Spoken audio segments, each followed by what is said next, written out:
split, cause I know that you will. Oh, you bite your friend like chocolate. You say you will go where nobody knows, with guns hidden under our petticoats. So we are on Tuesday now. Yesterday got away from me a little bit. It started off as like a real chill day. My Mondays are now quite easy actually. My main task for Monday is to edit my vlog. So everything started out fine and chill, and then I had a touch of anxiety in the afternoon and ended up doing reading sprints last night with Ashley, Gavin, Cody and G, which went on for quite a few hours, and then we were talking for a couple of hours as well. So yesterday just completely got away from me, but oh, I just threw my calendar on the floor. But it's 4 p.m. now. I've just wrapped up everything I need to do today, and my current read is The Mask Fallen by Samantha Shannon, which is actually released today. So happy book birthday to this book that I'm actually really enjoying right now. This was sent to me by Bloomsbury, so thank you very much. It is a proof copy. I never pay first class delivery on my pre-orders, and I'm going to regret it because A Court of Silver Flames is out next month, and I'm pretty sure I didn't get first class on that either. But this is the fourth book in the Bone Season series by Samantha Shannon. It is an adult series that is a real blend of genres. It has a dystopian setting. It's set in a futuristic version of London. There's also like a possible either sci-fi or paranormal element to it. I'm really not sure which one it is. And it also has a lot of fantasy themes, as well as having things like gang politics and like an underground crime gang in here as well. But the plot of this series is that we are following a girl called Paige Mahoney, who is a clairvoyant in a world where it is illegal to be a clairvoyant. She is the militia for one of the most influential crime gangs in London, and the crime gangs, or the syndicate, is where all of the clairvoyants kind of band together for their own safety to hide from the government. So in the first book in this series, Paige is on her way to visit her father when she is caught using her powers on the train. So she is captured. She thinks she's going to be killed, but she's actually taken to this new location, which throws open the world and adds some elements that you just really don't expect from the synopsis of the series. There's a little bit of romance in here as well, but like the first book is pretty much about this place where she's taken. The second book is about all the politics between the gang. The third book is just real sad and is kind of more about, I want to say it's more about the overarching plot. And this fourth book is expanding the world a lot. It's set in Paris, so it's the first real glimpse we've had of life outside of London, and there's quite a bit of espionage in here amongst other like plot things that I can't really dive into. It is also about trauma and recovery, because the events of like the first three books are pretty like emotionally and physically taxing on a lot of the characters, but the main character especially. And so a lot of this book is like dedicated to kind of overcoming obstacles and repercussions of the events of the first three books. So this series is going to be 2 story arcs, I believe. The first 3 are the first story arc. The last 3, because there will be 7 overall, will be the second story arc, and this is a book I believe that will bridge the 2 arcs together. So I'm really enjoying this so far. We have a lot of the history of Paris in here, because a lot of stuff that goes on is tied to like historical figures and monarchs and stuff of the past. Because we're in a new country, there's like a whole new set of history to kind of learn that has influenced where like society is today, I guess. We're also like learning about the city in general and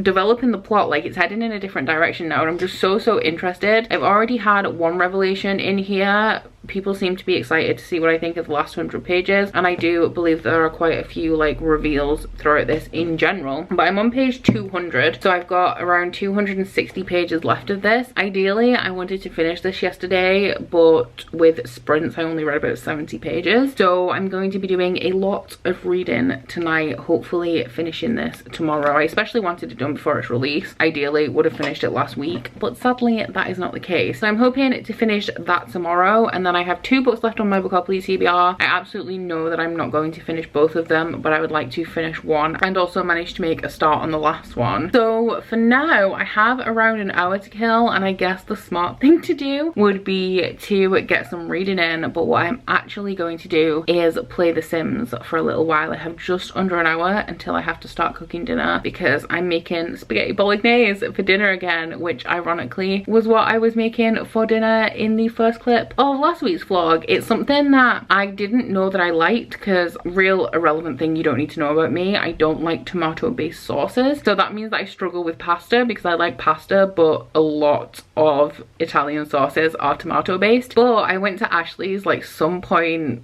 last year, maybe like September, and she made me spaghetti bolognese for dinner, and I discovered that I can actually eat it because it has tomatoes in, not tomato sauce. And now I've learned how to make it myself, and I'm a little bit obsessed because it's something that I haven't eaten very much for a very long time because I assumed I didn't like it. So yeah, I'm gonna go get on, play myself some Sims, and do a lot of reading later tonight.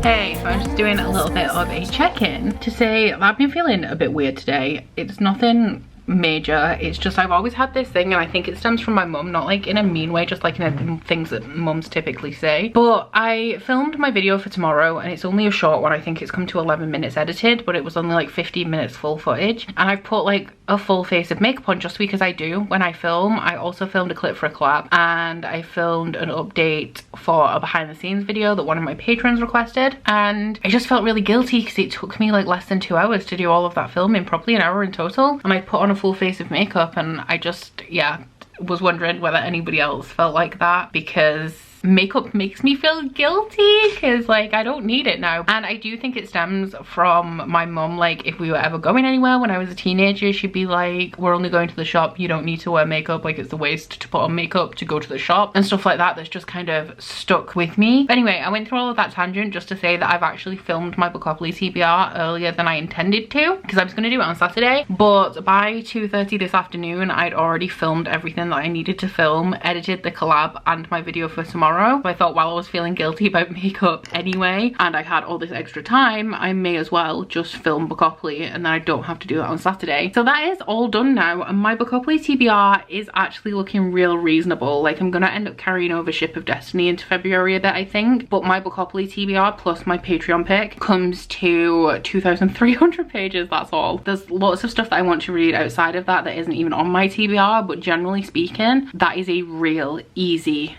page goal to hit. So I'm feeling real optimistic about February. I'm currently on, I think, page 297 of The Mask Fallen. So I have 169, I think, pages left. So I'm going to aim to finish that tonight. It is definitely doable, especially as I'm just going to make a thumbnail for tomorrow's video now and proof it, and then I'm done with all of that. When we were doing sprints on Monday, somebody said that they wanted me to sprint while I was reading the last 100 pages because of all of the reveals. I'm not going to do that because I don't concentrate as well when I am doing sprints, but I may include some reactions in this vlog. Depends how dramatic they are, because I feel like we've already had a reveal, and while it was information that I didn't know, I wasn't overly surprised. So we'll see how I feel about those. There's a lot of people reacting real strongly though, so I do think that they are pretty dramatic. I have no idea what they even could be at this point, but yeah, just thought I'd check in with you guys and let you know I'm feeling real optimistic about February. Good afternoon, it's just past 1 p.m. It is about 1:15, and I finished everything I need to do today. To be fair, I only had to pack orders, and because I was just clearing through wax last week, I didn't put much stock up for sale, which means that I didn't have many orders, so I knew it wasn't going to take me long anyway. But last night I did not manage to finish The Mask Fallen by Samantha Shannon, so I have about 69 pages left, and I think I'm actually just going to sit and read these now. I feel like we just had another plot twist, but I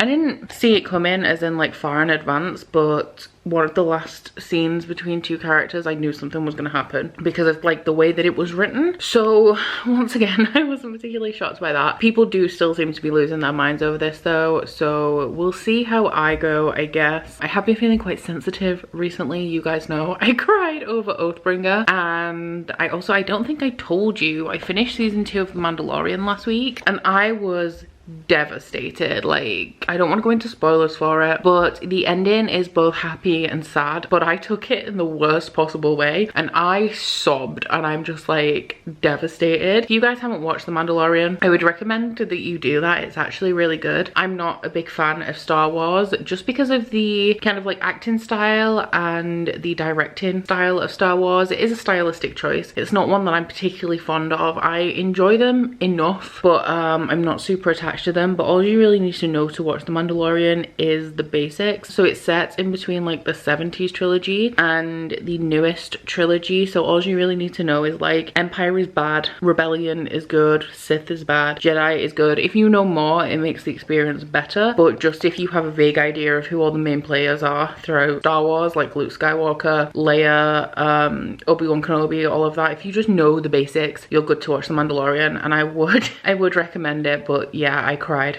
so much. So yeah, I've been feeling a bit sensitive, so who knows how this is gonna hit me. I will say that this is very, very good so far. I'll tell you more when I finish it about what I think overall, but I'm like super into it. I'm really enjoying it. I really like how kind of complex this series is, so I am really enjoying it, but I just don't feel like it's gonna emotionally impact me. I guess we'll see what happens, but yeah, I'm gonna go crack on with reading this and then I'll get some more stuff done in the afternoon.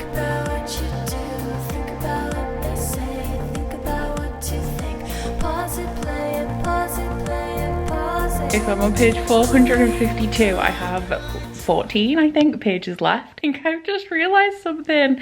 Honestly, I can't take credit for this. I was led there. I've just got to a point where somebody's starting to realize something, and because they've started to realize, I feel like I know exactly what it is they're about to realize, and I'm shocked. I'm shocked. I had some suspicions about something, but this is not what I expected. Also, revelations about something else that's going on, not what I expected. So yeah, you can consider me thoroughly shooketh, but oh my god. It's also, I'm real happy because it leads to something that we've been talking about. If you guys have been following the Bonathon live shows that we did at the end of 2019, the beginning of 2020, there were a couple of characters, a couple of elements that we were like, this has to come into play at some point, and I think it's coming into play, and I'm just like, my mind is blown. I was really wondering, because there has been some revelations throughout the last like 60 or whatever pages that I've read, and I was like, okay, I wasn't expecting this turn, but we'll roll with it. I don't believe that this is happening, but we'll roll with it. And I was like, why is everybody so shook right at the end of this? Because I started the last chapter and I was like, cool, we're gonna go accomplish this task, but I can't see how anything weird's gonna happen, and something weird is happening, and I'm just like, wow.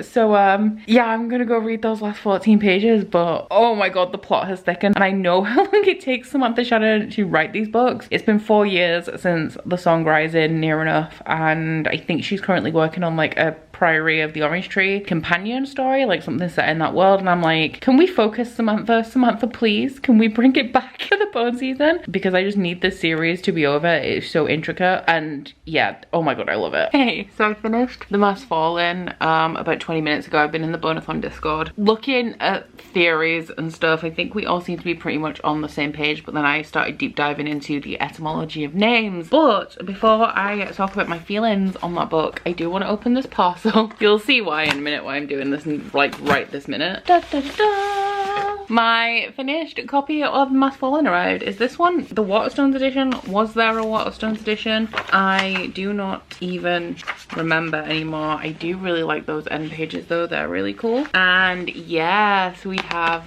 the symbol on the cover, which is the same on all of them. I didn't think it was possible for this cover to be prettier in life than it is on the arc, but it's all like embossed and stuff. But yeah, I finished this, and my reaction to the end was literally just wow. Like, no exclamations, no drama, just literally like a wow, because this has an explosive ending. Like, there's answers in this book, there's reveals in this book, but what this was for me was inching closer to theories that I've previously spoken about, or that we've previously spoken about during Bonathon, but not giving the answer. So just getting like so close, but not getting those final pieces that give us the answers. There's like cliffhangers towards the end of this as well, which I'm really excited to find out the resolution of, in like a kind of cryptic way to not give it away to anybody who hasn't read it. I'm not feeling pessimistic about the end. Like, I'm not thinking the worst, if that makes sense. If you guys have read this, or if you will have read this by March, then you can join our live show where we will be discussing this in full spoilers. But just for now, like, I don't think the worst at the end of this, but there are lots of things that I just really want to know the answers to, because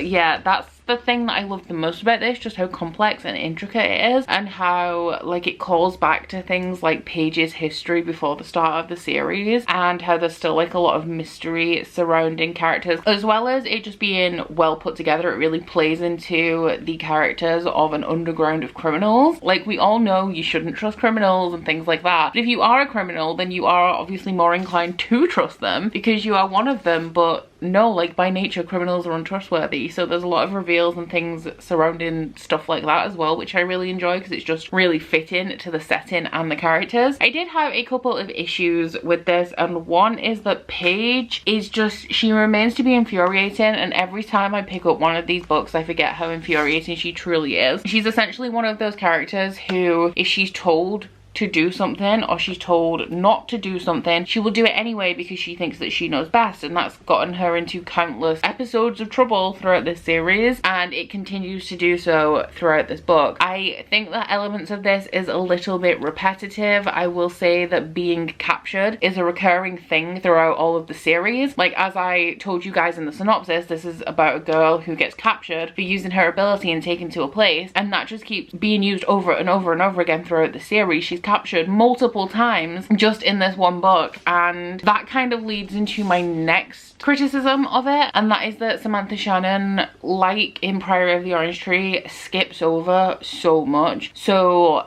for an example, the characters will be in like a dangerous situation, they're trying to escape, and then it'll get to a point and then it'll say something like, the rest of whatever I was doing was a blur, or I don't fully remember the events of how this happened. And I understand that we don't need the nitty gritty of like the exact steps that people take to do whatever they're doing, or like travel scenes and things like that, but I just find it really, really noticeable, and it is done quite a lot throughout this. Like, things just transition really quickly in a sentence, and that did add to a little bit of disconnect for me with things that were happening, because you would be doing one thing and then it would transition over a sentence into something else, and that little disjointed nature and the glossing over a few things just stood out to me. Makes sense in the context of like, you can't narrate every single detail of everything, it would be really tedious, but it is just something that I found to be noticeable. That being said, those are the only criticisms that I have of this book. I've mentioned that I love the complexity of this series. I love that there is a lot of French in here, a lot of it is not translated. If you want to know the exact words that people are saying, then you do have to look it up. I didn't bother a lot of the time. Important things that were mentioned at points in English, but to get the full meaning of everything that is being said, you would need to translate the French in there, and I do feel like that really added to the setting and made it more fleshed out and realistic that we were now in Paris. I think that Samantha Shannon is really good at creating atmosphere, especially in this series, and the writing, aside from those couple of things that I mentioned, was on point in here. I will say the beginning was a little bit, as I've mentioned, heavy on the metaphor, and it was a little bit too much for me, just because the first couple of chapters felt like wading through sludge a little bit, but that could have been an adjustment period on my behalf. But overall, the writing, the atmosphere and everything, absolutely loved it. The plot is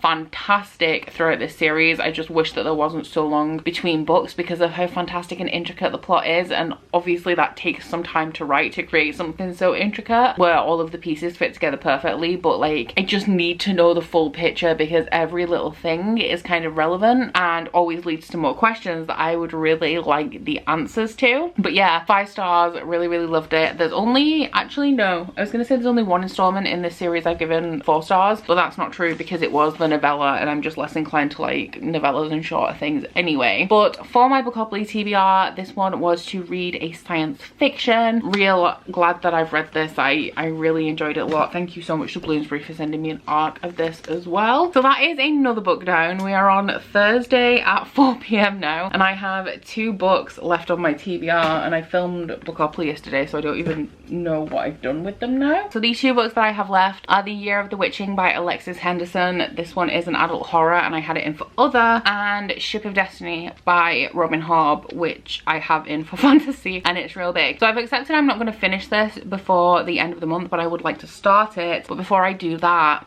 I want to knock this one off my TBR. So this one is an adult horror that takes place in this really small town. I think it's like a historical horror, and it is a very religious town, and a young woman is given the diary of her mother by a group of dead witches. So it's set in this like historical religious town. I'm assuming it's going to have some elements of like witch trials in it, and in a religious town, assumedly witchcraft is not going to be a good thing. So I've heard some really good things about this, but also mixed things about this. I really like unsettling books. I like kind of slow burn, slightly creepy books, and to be fair, just being set in a real small religious village has that kind of cult-like element to it that I'm already excited about. So I have to go to the shop briefly to pick up a couple of things that I need, and I don't know what I'm going to do after that. I was going to do something productive like start editing Bookopoly or maybe work out, but I'm not sure. I may still work out, but I'm not. Just generally the last couple of days I haven't been feeling 100%, so I may do something less strenuous like yoga instead of cardio, and then after dinner I will be picking this up for a few hours before I think I'm playing Fortnite for a little bit tonight as well with Curtis and Ryan. So I'm gonna go and get on that, and we'll see how it goes. I really hope that I'm going to enjoy this, but it's real short actually, and the text is kind of big. 356 pages. So I'm hoping to finish this on like Saturday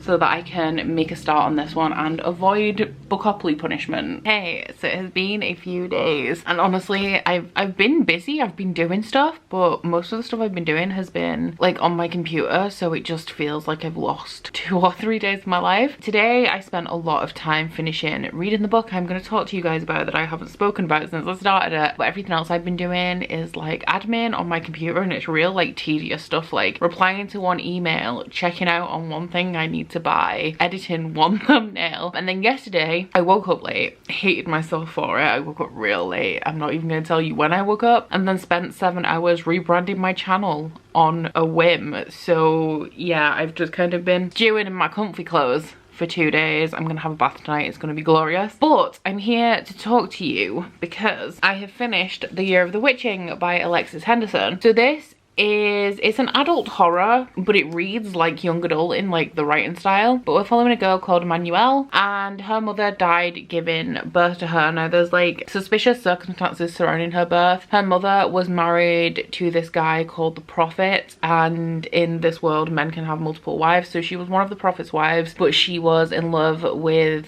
this man from somewhere called the Outskirts, which is separate to this religious community in this book. Her mother was associating with witches and dabbling in witchcraft, so Emmanuelle's birth was cursed. Now the layout of this book is that it is separated into 4 parts, and each of the 4 parts are part of a plague that is going to be brought upon the society by these 4 witches who are known as the First Witches. There's other things going on here as well. We have some strange happenings in the religious society, some not great stuff going on there, and Emmanuelle has also caught the attention of the Prophet's son, who is called Ezra. So I gave this 3 stars, kind of mixed feelings about it. I didn't think that the writing was particularly engaging while I was reading it, especially the first half of this. I was really struggling to focus my attention on it. It is a quick read, so when you like sit down and read it, the pages like and the chapters do fly by quite quickly, and I did feel like the plot was rushed in here, especially like the ending. There were a couple of things that were left open as well, which there is a sequel to this. I thought that it was a standalone, but it was only after I put it on my January TBR I realized that there is a sequel being released this year, but I think it was pretty commonly assumed that this was a standalone. So there's a couple of things that are left open, and I'm hoping that they're going to be picked up in the sequel because they weren't resolved in this book. But yeah, it was rushed and I didn't love the writing. That being said, I did really like the character of Emmanuelle. The way that this book is told, it's kind of like she doesn't have a side really. One of the things I especially struggled with in this book is that neither the religious community nor the witches are good. So I went into this kind of assuming that the religious community was going to be toxic, which it is, and the witches were going to be the good guys who were kind of like seeking vengeance for all the wrongs that have been done to them when they were alive, and also all of the women that have lived before them and since them. And it does have vibes of that, but the witches and the plagues that they bring are actually the like horror elements in here. Lots of trigger warnings in here because it is horror as well. We have like the basic horror trigger warnings of things like gore and torture. There's ritual sacrifice in here, death of animals. There's also trigger warnings for implied domestic abuse, pedophilia, sexual assault. A lot of heavy stuff in here. So if you do want to read this and you are sensitive to any triggers, I would recommend finding a comprehensive list, because I know that there is definitely going to be some that I missed. So yeah, I gave it 3 stars. It's just really hard because I did enjoy it. There were elements of this that I liked. I liked the creepy historical setting. I just wish, I don't know, I feel like I wish that the tone would have been more directed towards this weird religious community that the main character lives in and its establishment. And part of this book is about breaking down that establishment and advocating for change going forward. But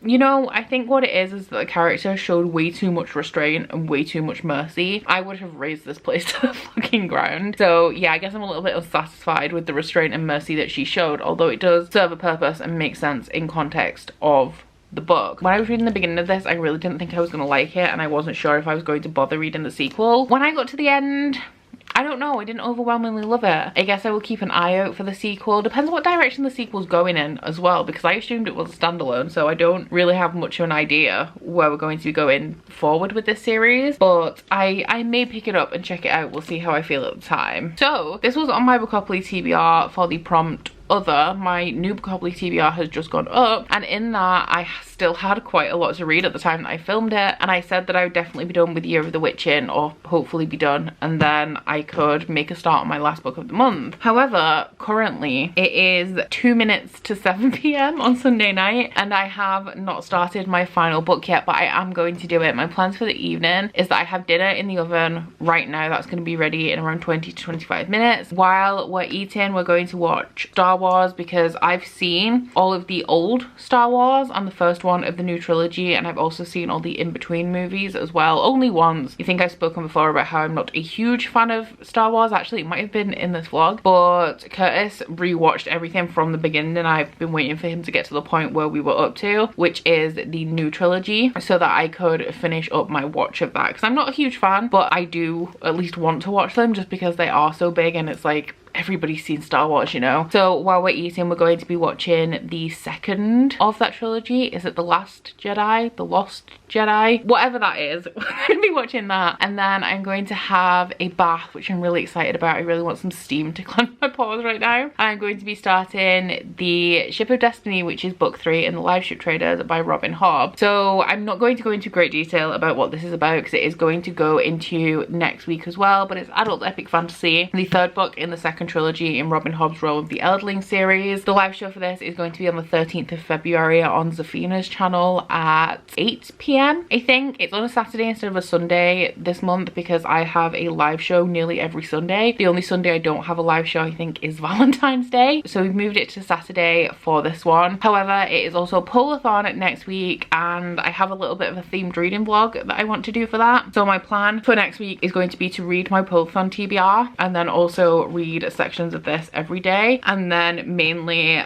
like focus on this throughout the 2nd week of February. I would just leave it and accept a punishment, but this is like 900 pages. Yeah, it's like 903 pages, so I really don't want to run the risk of leaving myself too little time. So I'm just going to chip away at this throughout next week, whilst also reading my pull-a-thon reads at the same time, which are all quite short, which is good. So I wasn't actually going to wrap up this vlog here. I was going to come back later and let you know how far into this I've gotten, but I actually do think I'm going to wrap it up here, because if I don't, my next clip will just be me saying I read 50 pages of this, vlog over, goodbye. So I may as well just wrap this up here. I promise I am going to start this today, and I won't need to take a Bookopoly punishment. Like, I'm on it, guys. I really don't want a punishment, and I actually really want to start that book. But aside from that, I hope you guys have enjoyed this vlog if you made it this far. If you have, please don't forget to like this video if you liked it, and subscribe if you wanna. And I will see you guys next week. Bye!